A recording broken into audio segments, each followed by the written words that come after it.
Okay, so today we're going to dive deep into something pretty significant, a fundamental shift that's really reshaping economic strategy, not just locally, but, well, across the country. That's right. And one of our main sources here from the Fulton County Center for Regional Growth, the FCCRG, they actually call it a colossal shift. A colossal shift. Yeah, it's about how businesses are deciding where to set up shop.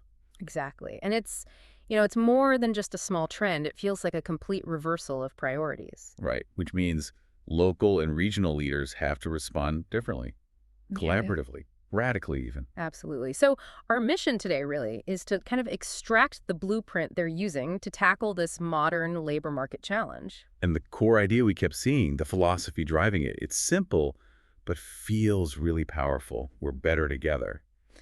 That shift you mentioned is the perfect place to start. Ken Adamsick from FCCRG laid it out really clearly. Pre-pandemic, for decades, economic development was mostly, well, it was a game of incentives. Yeah, I remember those days. It was always about the grants, the funding packages. Precisely.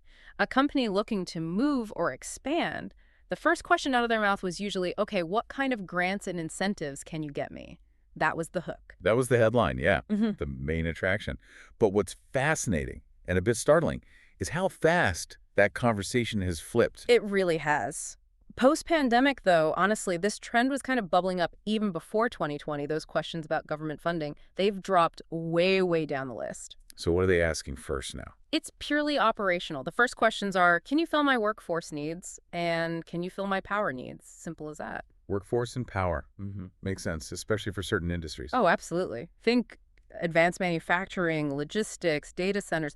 For them, labor and reliable high-capacity energy, those are non-negotiable. You have to have them. So the financial incentives, they just don't move the needle if you can't actually staff the place or keep the lights on reliably. Exactly. They become secondary. And the urgency here, it's not just a local issue, it's national, which is why this regional collaboration piece is, well, it's mandatory now. You can't solve a problem this huge on your own, county by county. No way. The data we found is pretty stark, actually. There's a projected gap nationally of 2.8 million people. Wow, 2.8 million. Between what? Between the number of available employees and the number of jobs expected to need filling in the next few years. Okay, that's a staggering number. And it explains perfectly why labor suddenly jumped to the #1 spot in site selection. It forces everyone, every economic development group, to look beyond their own borders. You know, Gina Papa, who's the executive director at FMS Solutions, she put it perfectly. What is she saying? She said, essentially, we all know none of us can solve these big problems by ourselves. Makes sense, right? Yeah, totally. She added, we all have different strengths and funding sources. The more we work together, the better services get provided. It's about pooling resources. Okay, that sounds great in theory, better together. But, in regional development, different counties, different organizations, they often compete, right? For the same businesses, the same limited funding. That's a fair point. Competition is real. So how do they actually make this better together thing work on the ground without, stepping on each other's toes constantly? Well, that's where the structure they've set up is pretty clever. FMS Solutions, that's the Workforce Development Board covering Fulton, Montgomery, and Schoharie counties, they act as the central administrator, the convener. Okay, so FMS Solutions, what's their main job? They manage the federal workforce funds, and their goal is twofold. Get quality jobs for people in the community and find quality employees for the local businesses. So they're not just boosting one county. They're like the neutral hub for the whole region's workforce strategy. Exactly. They administer the shared resources. It takes the direct competition out of that specific function. Got it. So FMS handles the funding and the overall workforce strategy, while other groups like the FCCRG or the Montgomery County Business Development Center, they can focus on their traditional roles, like recruiting businesses and site development. Precisely. It clarifies the roles. And FMS makes sure all the key players, the community college, SUNY Cobleskill, the EDCs, even the social services departments are all at the same table, pulling in the same direction on labor. Interesting. And it seems like this collaboration isn't just local. FMS is part of a bigger picture too, right? This group called NYTEP. Yeah, the New York Association of Training and Employment Professionals, NYEP. That's the statewide association for all 33 workforce boards in New York. So what does NYTEP do? Their focus is more on policy and advocacy. They take the needs identified locally, in places like Fulton County, and they bring that to the state level. Like lobbying? Sort of. They organize advocacy days in Albany. They literally bring employers, community groups, workforce people directly to the lawmakers to explain what's needed on the ground. So they're not just reacting to state policy. They're actively trying to shape it based on real-world needs. Exactly. And they're very forward-looking. They see the huge investments coming into New York, especially in tech. The semiconductor industry, right? NYTEP is specifically working on developing the employee base for that industry. They recognize this historic investment, as they call it, and they're trying to prepare the workforce pipeline across the state. That shows some serious strategic thinking. Connecting local growth needs to statewide preparedness. It does. But, that long-term policy work is great, but what about the business owner who's struggling today? Like, right now, they have open jobs they can't fill. Good question. What does this whole collaborative system mean for them, like tomorrow morning? Where's the immediate practical help? Okay, so that brings us to the toolkit, the Direct Services FMS offers. They run and fund 3 workforce solutions career centers. And these aren't just places to print resumes, I take it. Definitely not. They're more like assessment and training hubs.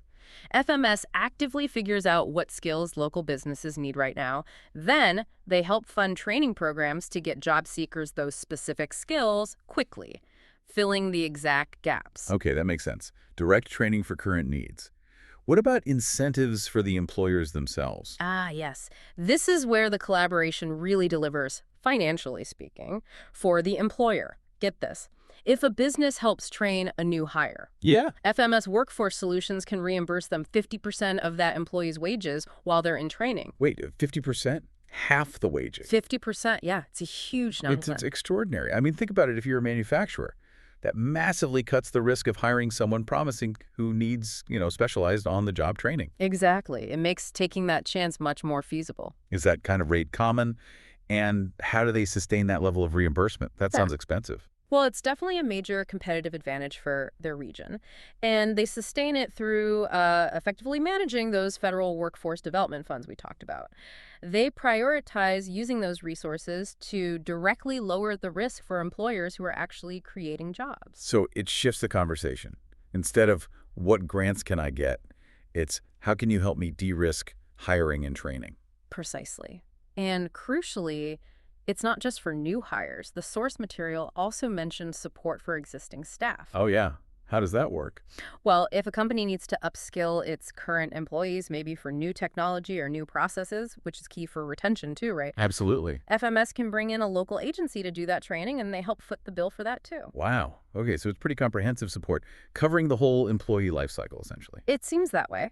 Now, solving the immediate need is critical, obviously, but connecting back to the bigger picture, New York's technology triangle nearby, those massive semiconductor investments coming down the pike. Right, they have to be thinking longer term, too, Right. about the next generation of workers. Exactly. They need to lengthen that pipeline significantly. So how are they doing that? What's the strategy there? Ken Adamsek's vision, the long-term play, is all about building a better pipeline starting way earlier in the K-12 system. K-12. Working really closely with BOCS, that's the Boards of Cooperative Educational Services, the regional VOTEC centers. The goal is pretty simple, really. Yeah. Start showing younger students what kinds of relevant careers are actually available right there locally and regionally, so they can make smarter choices about their education, whether it's college or technical training. Kind of opening their eyes to local possibilities early on. Exactly. And they have this fantastic case study for it. It's called the Enterprise Project, running at Northville High School. It was the brainchild of Mike Barron and Daniel O'Sullivan. The Enterprise Project.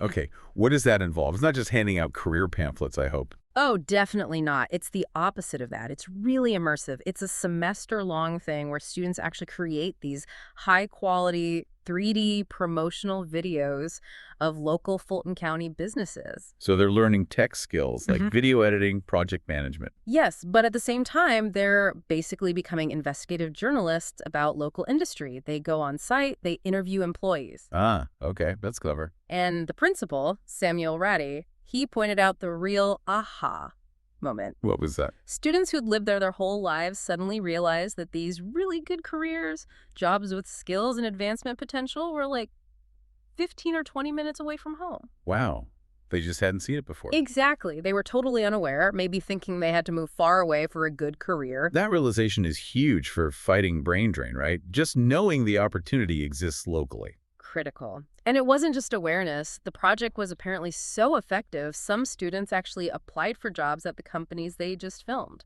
No kidding. That's immediate impact.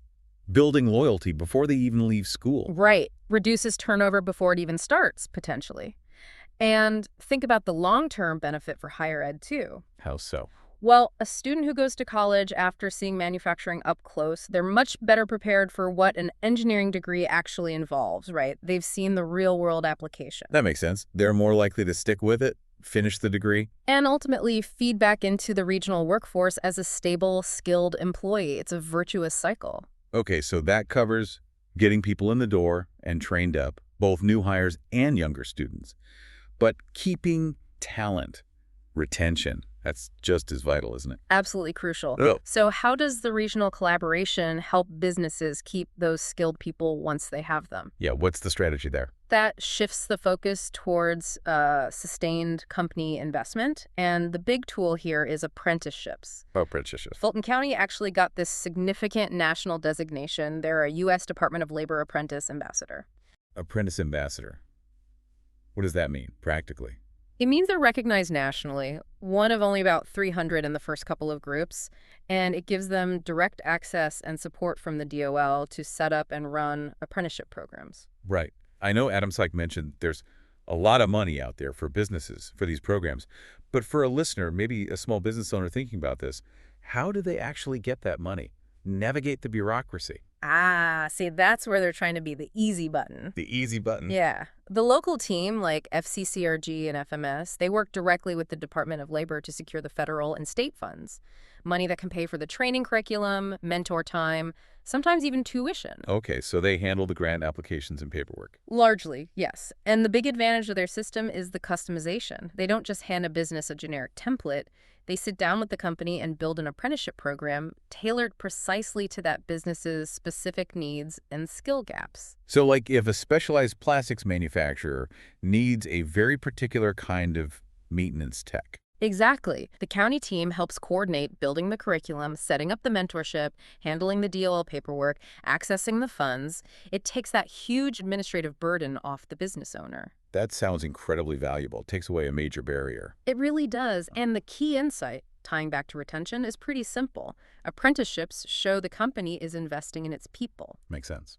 As one source put it, if you treat apprentices with respect, really help build them into skilled professionals, they, in turn, retain longer with the organization. It fosters loyalty, turns a job into a career path. Okay, so we've gone from this huge national crisis, that 2.8 million person gap, all the way down to local solutions. We've got the funding administration, the immediate training help, the K-12 pipelines, the retention strategies through apprenticeships. Yeah, quite the journey. Synthesizing this whole approach, it really sounds like Fulton County is aiming to be, well, the ultimate simplified resource for employers dealing with workforce issues. That's definitely the goal, yes. To be that one-stop shop, the easy button for workforce needs, as Adam Syke called it. The easy button. I like that. But, it's important to remember that an easy button for the person pushing it usually means there's immense complexity working away behind the scenes. That's a really good point. Yeah. This whole system relies on coordinating federal, state, county efforts across multiple agencies, different funding streams. It sounds fragile. Is there a risk that if, say, one piece of funding changes or political support shifts, the whole thing could just falter? That risk is always there, absolutely. Yeah. Which is why that collaborative unity, that core philosophy of we're better together, it can't just be a slogan, it has to be institutionalized, Right. baked into how they operate. Meaning the leaders have to stay committed. Exactly. The leadership across the different agencies, the workforce boards, the EDCs, the chambers, they have to function as a single unified team. They seem to recognize that facing this colossal labor shift, that kind of deep collaboration is truly the only way we're going to drive things forward. Individual efforts, county versus county, just won't cut it anymore. Not against these kinds of headwinds. An integrated regional workforce system is just much more powerful. Well, that really is a powerful and honestly a very practical blueprint for maybe economic survival in this new labor market. Just to recap quickly for everyone listening, We tracked that colossal shift from incentives to labor needs. Right. Workforce and power first. We detailed the crucial convener role FMS Solutions plays, The neutral hub managing the funds. highlighted that really competitive 50% wage reimbursement for training new hires. That's a game changer for businesses. And we saw how vital those K-12 initiatives like the Enterprise Project are for building that future workforce pipeline. Yeah, connecting kids to local opportunities early, it all ties together. It really does. So as you're listening and maybe thinking about how these integrated strategies could apply in your own region, here's a final thought for you, building on that enterprise project. Okay. The sources mentioned that those student interviews, where kids asked employees questions, they gave businesses these really valuable continuous clues about what the next generation of workers is actually curious about, what motivates them. Like organic market research from the future workforce itself. Exactly. It lets businesses maybe tailor their recruitment, their job descriptions, based on that genuine student interest, not just old assumptions. Right. So the question to ponder is, how can that valuable feedback loop, really understanding the shifting curiosity, the values of emerging workers, how can that be scaled up, formalized into regional strategy? So we ensure the pathways we're building stay relevant, stay attractive for decades to come. Interesting. Food for thought indeed. That's all the time we have for this deep dive. Thanks so much for joining us.